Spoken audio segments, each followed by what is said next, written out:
नेतृत्व आहे, विचाराची दृष्टी आहे, निर्णय करण्याची क्षमता आहे, इमानदार प्रशासक म्हणून विश्वासार्हता आहे आणि समाजातल्या गरीब माणसाबद्दल आणि देशाबद्दलची प्रतिबद्धता आहे. जर गोव्याचं चित्र बदलण्याची ताकद जर कोणामध्ये असेल तर केवळ भारतीय जनता पार्टी आहे. भारतीय जनता पार्टी गोव्याचं चित्र बदलवू शकते आणि म्हणून भारतीय जनता पार्टीला तुम्ही साथ द्या हे सांगण्याकरता मी आपल्याकडे आलो. माझ्या बांधवांना बहिणींनो, 21व्या शतकाचं राजकारण आहे, विकासाचं राजकारण. मला लोक विचारतात तुम्ही राजकारणात का थांबलोय. मी विचारतो, अनेक शेतकरी, लाखो शेतकरी आत्महत्या करून आले, त्यांच्या प्राण वाचवा राजकारणाची प्रेरणा होऊ शकत नाही. अनेक गावात जायला रस्ते नाहीये, बिचारे मुलं 6 महिने शाळेत जाऊ शकत नाही, त्यांना चांगले रस्ते मिळावे प्रेरणा होऊ शकत नाही. अनेक गावात शाळेची बिल्डिंग आहे तर विद्यार्थी नाही आहेत, विद्यार्थी आहे तर बिल्डिंग नाही आहे, दोन्ही आहे तर शिक्षक नाही आणि तिन्ही आहे तर शिक्षक नाही. दवाखान्याची अवस्था अशी आहे, दवाखान्याची बिल्डिंग असेल तर डॉक्टर नाही, डॉक्टर असेल तर बिल्डिंग नाही, दोन्ही असेल तर औषधं नाही आणि तिन्ही असेल तर कोण मरायला जाईल अशी दवाखान्याची स्थिती आहे. गरीब लोकांना चांगले दवाखाने मिळाले पाहिजे, गरीब मुलांना चांगल्या शाळा मिळाल्या पाहिजे, गावाचा विकास झाला पाहिजे, हा खरा राजकारणाचा अर्थ आहे. मी माझ्या जिल्ह्यामध्ये 10,000 मुलांना रोजगार दिला, 5 प्रकल्प चालवतो, 3 साखर कारखाने चालवतो. धानाच्या तोंडापासून, उसाच्या तुपाळापासून 150 कोटी रुपये महिन्याची वीज तयार करतो. वीज गेली का? दुसऱ्याच्या नावात आणणारी वीज गेली. मी 150 कोटी रुपयाची वीज तयार करतो, अर्ध्या डोळ्याला लागेल तेवढी वीज तयार करतो. हे सगळं होऊ शकतं. आणि तुम्हाला वाटेल मी उद्योगपती नाहीये, तसं मी मुंबईमध्ये फ्लावर उद्यानपूर मला जाऊन मी शिकलो. 1 लाख रुपये माझा शेअर आहे आणि 20,000 शेतकऱ्यांनी 90 कोटी रुपयाचे शेअर दिलेले आहे, 600 कोटी रुपयाचे प्रकल्प उभे आहेत आणि 10,000 मुलांना रोजगार मिळालेला आहे. जर तुमच्या मनामध्ये इच्छा असेल तर गावाचं चित्र बदलू शकतं. हिंदुस्थानजवळ सगळं काही आहे. We are a rich nation with a poor population. आमचा देश ठरवण्याचं आमची जनता गरीब आहे, त्याचं कारण काय आहे? त्याचं कारण एका शाळेने चालू सांगितलंय की इधर गधे उधर गधे सब तरफ गधे गधे अच्छे घोड़ों को नहीं रखा और गधे खाणे चमत्कार. चुकीच्या माणसाच्या हातात जर सूत्र मिळाले तर तुमचं जीवन सुसह्य होऊ शकत नाही. भारतीय जनता पार्टीला विकासाचं राजकारण करायचं. ज्यावेळी अटल बिहारी वाजपेयी देशाचे प्रधानमंत्री होते त्यांनी मला बोलावलं आणि मला सांगितलं की हिंदुस्थानमधल्या प्रत्येक गावाला मजबूत रस्त्याने जोडणारी योजना तो तयार कर आणि राष्ट्रीय महामार्गाचं 4 लेन मध्ये परिवर्तन करणारी योजना तयार कर. आज तुमच्या गोव्यात अनेक ठिकाणी 4 लेनचे रस्ते तयार झाले आहेत आणि अनेक गावाचे रोड तयार झाले आहेत. प्रधानमंत्री ग्रामसडक योजनेचे या दोन्ही योजना बनवण्याचं सौभाग्य मला मिळालं. हिंदुस्थानच्या इतिहासामध्ये अटल बिहारी वाजपेयी हे पहिले प्रधानमंत्री आहेत की ज्यांनी 39,000 कोटी रुपये खर्च करून 1,70,000 गावांना मजबूत रस्त्याने जोडण्याचं काम जर कोणी केलं असेल तर ते अटल बिहारी वाजपेयींनी केलेला हा या देशाचा.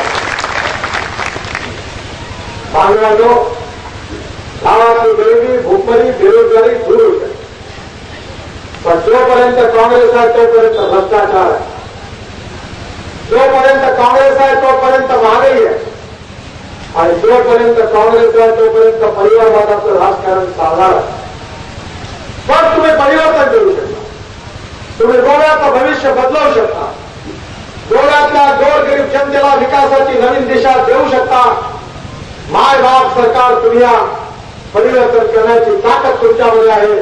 तुम्ही इतिहास घडवू शकता आणि तुम्ही विचार केला तर गोव्याला हिंदुस्थान मधलं पहिल्या क्रमांकाचं राज्य बनवण्याची ताकद तुमच्या सगळ्यांमध्ये आहे.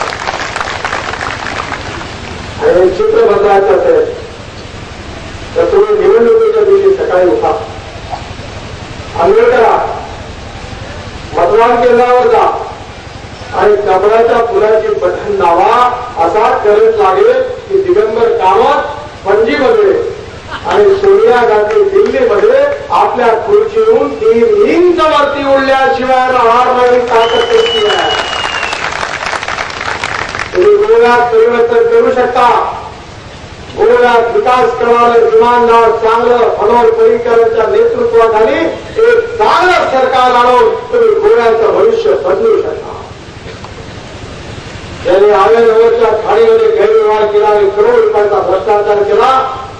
त्या भ्रष्टाचारांना धडा शिकला. शाह नावाचे हायकोर्ट जज त्यांनी इन्क्वायरी केली. आपला रिपोर्ट केंद्र सरकारला दिला. पण केंद्राचा काँग्रेस सरकार रिपोर्ट जाहीर करत नाही, कारण त्यांना भीती वाटते हा रिपोर्ट जाहीर केला तर काँग्रेसच्या नेत्यांची तोंडाला काळं फासावं लागेल. या भीतीपोटी हा रिपोर्ट जाहीर करायला केंद्राचं काँग्रेस सरकार तयार नाही. तर तुम्ही काळजी करू नका. ज्यांनी भ्रष्टाचार केलाय त्या सर्व काँग्रेसच्या नेत्यांची चौकशी करून भारतीय जनता पार्टीचं राज्य आल्यानंतर या जनतेची बेमानी करणाऱ्या या सर्व नेत्यांना आम्ही जेलमध्ये पाठवल्याशिवाय राहणार नाही. हा विश्वास मी आपल्या सगळ्यांना देऊ. आम्हाला गोव्याचा विकास करायचा. आयर्लंड इथे नवीन उद्योग उभे झाले. आयर्लंड कशाला एक्सपोर्ट करू? फिनिश प्रॉडक्ट गोव्यात झाला पाहिजे. नवीन नवीन उद्योग उभे झाले पाहिजे आणि इथल्या भूमिपुत्राच्या इथल्या शेतकऱ्याच्या तरुण मुलाच्या हाताला काम मिळालं पाहिजे, त्याला रोजगार मिळाला पाहिजे. हा आमचा जाहीर होणार. आम्हाला गोव्यामध्ये विकासाचं राजकारण करायचं. हिंदुस्थानला भ्रष्टाचार, भय, भूक, आतंकापासून मुक्त सुखी समृद्ध संपन्न शक्तिशाली हिंदुस्थान हे आमचं स्वप्न आहे. आम्हाला जात पंथ धर्म भाषेच्या आधारावरचं राजकारण नाही आहे. दिल्लीमध्ये बटाला कांडमध्ये आतंकवादी आणि पोलीसची एन्काउंटर झालं. पोलीस अधिकारी मोहनचंद्र शर्मा शहीद झाले. तर काँग्रेसचे मंत्री सलमान खुर्शीद सांगतात आहेत की जेव्हा आतंकवादी मेले तेव्हा सोनिया गांधींच्या डोळ्यात अश्रू आले. मोहनचंद्र शर्मांनी बलिदान केलं तेव्हा काँग्रेसवाल्यांच्या डोळ्यात अश्रू येत नाही आणि जेव्हा आतंकवादी मरतात तेव्हा यांच्या डोळ्यात अश्रू येतात. ही कोणती पार्टी आहे? मी उत्तराखंडमध्ये गेलो होतो निवडणुकीच्या प्रचारात. एक माता एक गृहस्थ मला भेटायला आले. मला 2 मिनिटं बोलायचं होते. मला 2 प्रश्न विचारले. माझ्या घरी माझ्या परिवाराची सांत्वना देण्याकरता एकही काँग्रेसचा नेता माझ्या घरी आला नाही. पण काँग्रेसचे नेते मात्र आतंकवादी मारले गेले त्यांच्या परिवाराला दिलासा द्यायला सतत आजमगडची तीर्थयात्रा करत आहे. पण माझ्या परिवाराला सांत्वनाला कोणी आले नाही. मला सांगा की आतंकवाद्याशी लढत असताना माझ्या मुलाने बलिदान केलं, गुन्हा केला का? या देशाकरता मरणा गुन्हा आहे का? या माझ्या बांधवांना मिळून मी आपल्याचं उत्तर नाही.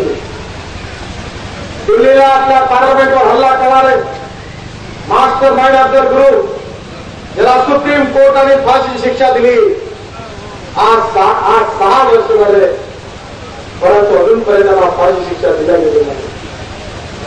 आतंकवादी आहे, गुन्हेगार.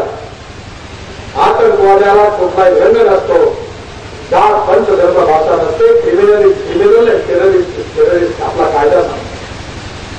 पण आपल्या देशात काय सुरू आहे? आपल्या सीमा सुरक्षित आहे. आर्थिकदृष्ट्या देशाची परिस्थिती खराबच चाललेली आहे. कारखाने बंद पडत चाललेले आहेत. तरुण मुलं बेरोजगार आहे आणि महागाईमुळे गरीब माणूस जीवन जगू शकत नाही. शेतकरी आत्महत्या करून आले. ही या देशाची स्थिती आहे. भारतीय जनता पार्टीला देशाचं चित्र बदलायचं आहे. भूकमारी, गरिबी, बेरोजगारी पासून देशाला मुक्त करायचं आहे आणि गोव्याला हिंदुस्थान मधलं पहिल्या क्रमांकाचं राज्य बनवायचं आहे. आम्हाला जात पंथ धर्म भाषेच्या आधारावरचं राजकारण नाही करायचं.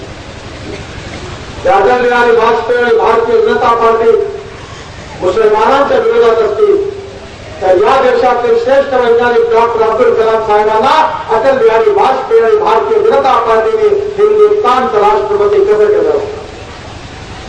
आणि म्हणून माझ्या बांधवांना बिल्डिंग जात पंथ धर्म भाषा याचा कुठल्याही प्रकारचं डिस्क्रिमिनेशन आम्हाला मान्य आहे.